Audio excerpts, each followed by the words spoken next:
Freedom to me means self-determination. It's the ability to choose. And I think that that's what we all should have a right to, and that's what we're all fighting for.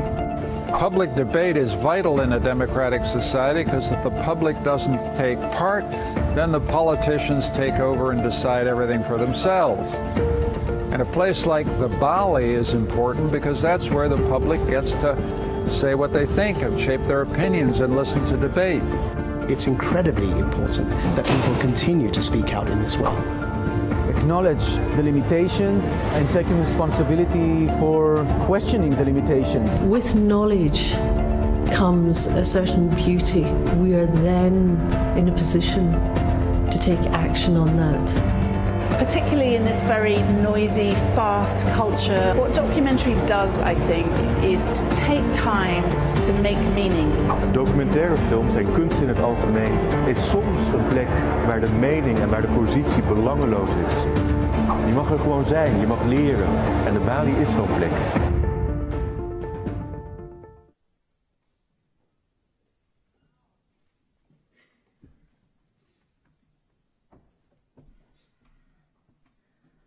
Good evening. Yes. Let me check the sound. Yes. Okay, we're good. This is Aktas Erdogan on guitar.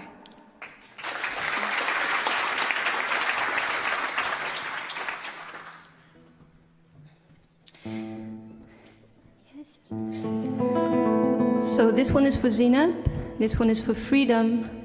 This one is for losing your country, for losing your home, for feeling displaced, and for finding a universal family who fight for freedom, and for liberty, and for love.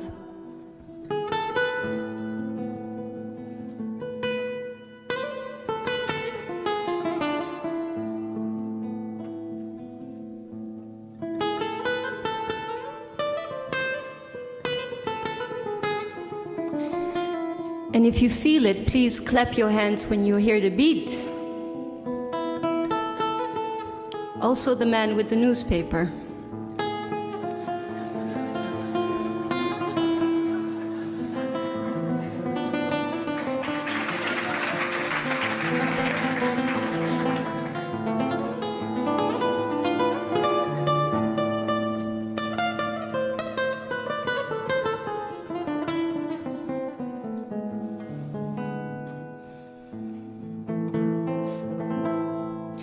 أنا مغربية أنا جزائرية تربيت في الغربة دايما برانية توحشتك يا بلادي توحشتك وطني ما نسيتك شي أرضي أنا بنتك يا روحي